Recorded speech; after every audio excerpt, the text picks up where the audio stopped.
Let's talk about looking rich and being rich.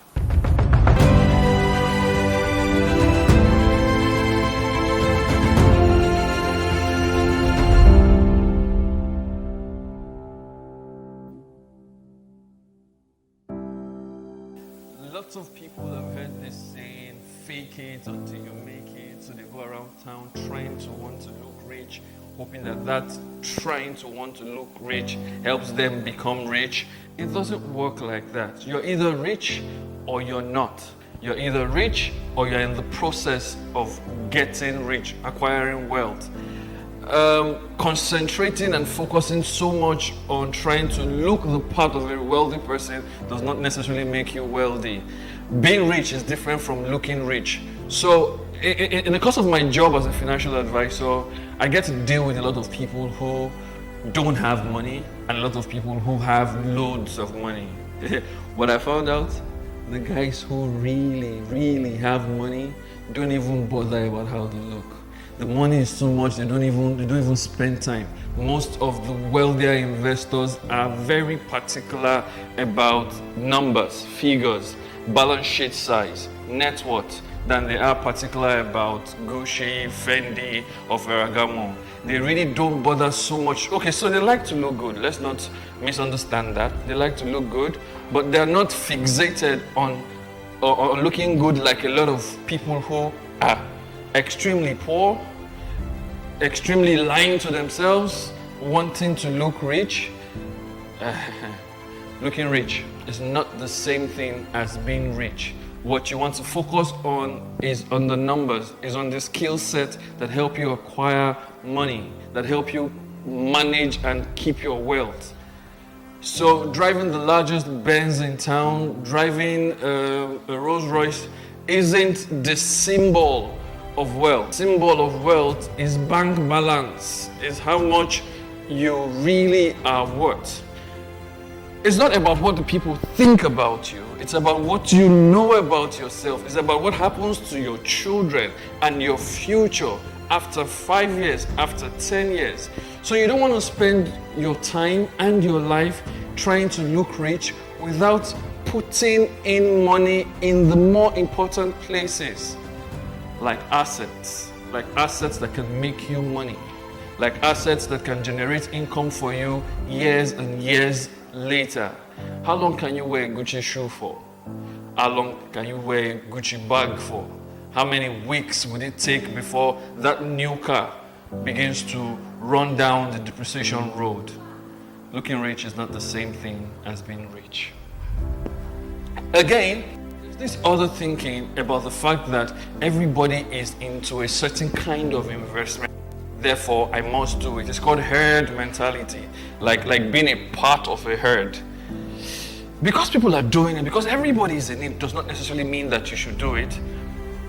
Again, what works for person A may not necessarily work for person B. There are several people on the internet and on television, for example, talking about money.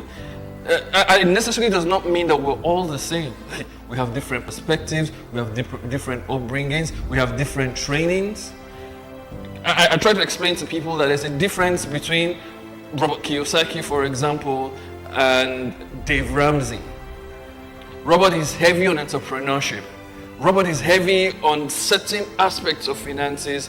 Dave is heavy on certain aspects of finances. Some people are focused on entrepreneurship. Some people are focused on investing in the stock market. So we may all look alike, we may all sound alike, but we necessarily are not focused on the same thing. So it is difficult for you to want to join a crowd that you don't quite understand what they're doing. You can't follow a crowd that does not share your objectives. Again, you need to be clear about what objectives you have.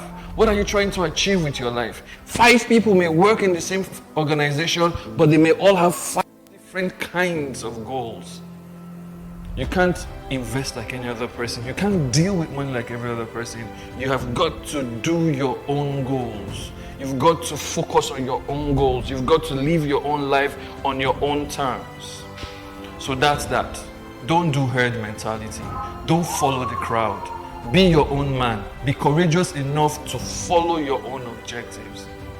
It's a crazy, funny myth to think that because everybody else is doing it, you must do it. No, don't do that to yourself.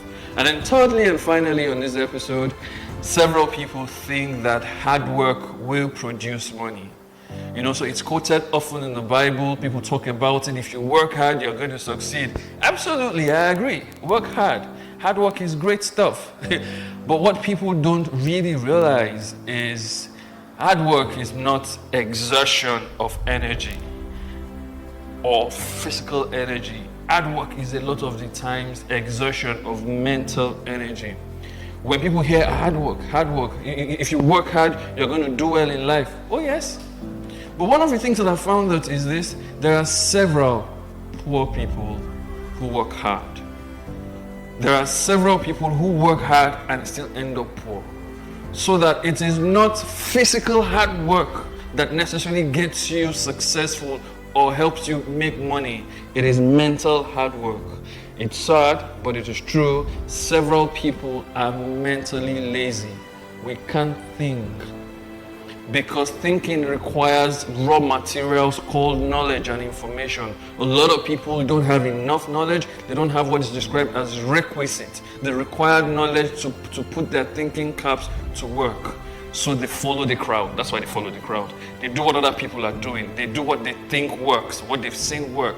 They can't really conjure ideas and conjure concepts together and create anything new. They can't do the mental hard work of putting thoughts together and preferring solutions. Money follows solutions. I say that all of the times. And your mind needs to get to work. You need to put in the mental hard work that creates money. So guys, work hard. But above all, do the hard work in your mind. Create, innovate. If you're already on a business, ensure that that business is rethinking itself every time. Review, re-strategize, restructure that business to be optimal. One of the goodest things, yeah? You like that English? Yeah. Goodest things you can do to yourself is to subscribe to the channel, share this video, and let the people know about the Money Cafe and the content that is going on here. My name is Solomon. I'm your trusted financial advisor, the guy who likes you to do well with money.